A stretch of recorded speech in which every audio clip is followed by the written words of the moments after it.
Assalamualaikum warahmatullahi wabarakatuh. Perkenalkan, nama saya Ahmad Fadil Bayo Agustian, NIM 221D10318.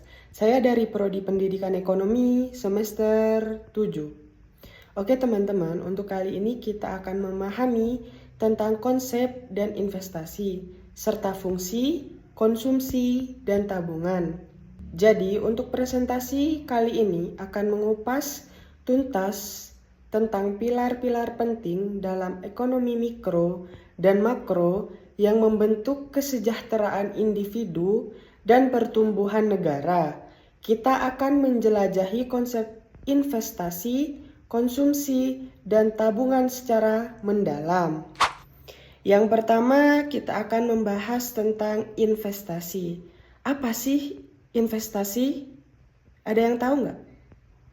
Jadi, investasi adalah penempatan dana atau sumber daya pada suatu aset atau proyek dengan harapan mendapatkan keuntungan di masa depan. Ini adalah tindakan menunda konsumsi saat ini untuk konsumsi yang lebih besar di kemudian hari.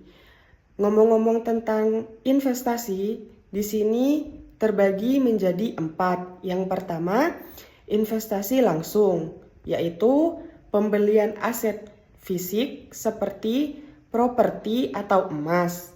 Yang kedua, investasi tidak langsung, yaitu melalui instrumen keuangan seperti saham, obligasi, atau reksadana.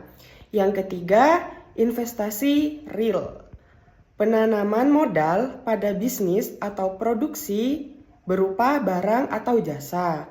Yang empat, yang terakhir, investasi keuangan, pembelian instrumen keuangan di pasar modal. Kita akan membahas tentang investasi. Dari kalian pernah nggak ada yang berpikir tentang investasi itu penting atau enggak? Bagi saya, investasi itu penting karena mempunyai manfaat jangka panjang. Di sini ada 3 poin penting. Yang pertama, pertumbuhan kekayaan. Investasi memungkinkan uang Anda bekerja untuk Anda. Jadi, yang disebut uang Anda bekerja untuk Anda adalah menghasilkan keuntungan yang dapat melampaui inflasi. Yang kedua, poin kedua, keamanan finansial. Membangun cadangan dana untuk tujuan masa depan seperti pensiun, pendidikan, atau pembelian besar. Yang ketiga, stimulus ekonomi. Investasi mendorong menciptakan lapangan kerja, inovasi, dan meningkatkan produktivitas nasional. Oke, untuk tadi kan kita sudah membahas tentang investasi. Sekarang kita akan membahas tentang konsumsi. Ada yang tahu nggak apa itu konsumsi? Konsumsi adalah pengeluaran individu atau rumah tangga untuk barang dan jasa guna memenuhi kebutuhan dan keinginan mereka. Ini adalah komponen utama dari permintaan agregat dalam perekonomian. Di sini, fungsi konsumsi dibagi menjadi 3. Yang pertama, fungsi utama. Konsumsi menggerakkan produksi dan merupakan indikator kesejahteraan masyarakat. Yang kedua, pendorong ekonomi. Tingkat konsumsi yang tinggi seringkali dikaitkan dengan pertumbuhan ekonomi yang kuat. Yang ketiga, keseimbangan pasar. Konsumsi menentukan seberapa banyak barang dan jasa yang perlu diproduksi.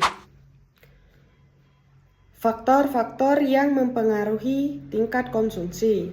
Di sini terbagi menjadi 4. Yang pertama, pendapatan. Semakin tinggi pendapatan, cenderung semakin tinggi pula tingkat konsumsi. Yang kedua, harga barang atau jasa.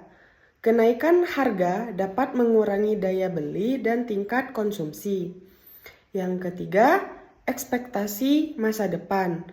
Perkiraan tentang pendapatan atau harga di masa depan memengaruhi keputusan konsumsi saat ini. Yang keempat, terakhir, faktor sosial dan budaya. Norma sosial, tren, dan gaya kehidupan masyarakat turut membentuk pola konsumsi. Oke, kita sudah membahas tentang konsumsi. Sekarang kita akan membahas tentang tabungan. Tabungan adalah bagian dari pendapatan yang tidak digunakan untuk konsumsi saat ini.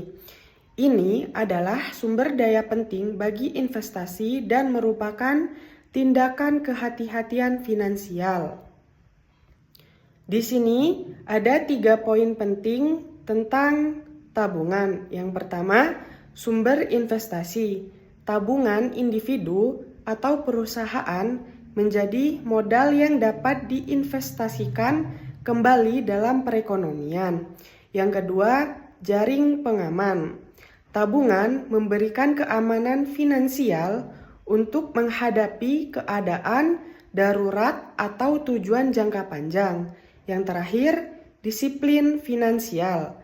Kebiasaan menabung mengajarkan manajemen keuangan yang lebih baik. Di sini ada hubungan antara konsumsi, tabungan, dan investasi. Di gambar menjelaskan yang pertama pendapatan, yang kedua konsumsi, yang ketiga investasi, dan yang terakhir tabungan. Jadi, konsumsi, investasi, dan tabungan, ketiga konsep ini saling berkaitan erat. Pendapatan dibagi antara konsumsi dan tabungan. Tabungan kemudian menjadi sumber daya untuk investasi yang dapat gilirannya mendorong pertumbuhan ekonomi dan menciptakan lebih banyak pendapatan, membentuk siklus ekonomi yang berkelanjutan. Oke, kita sudah membahas tentang investasi, konsumsi, dan tabungan. Di sini ada kesimpulan dan langkah selanjutnya. Yang pertama, pahami konsep dasar. Konsumsi, tabungan, dan investasi adalah inti dari bagaimana ekonomi bekerja pada tingkat individu dan makro.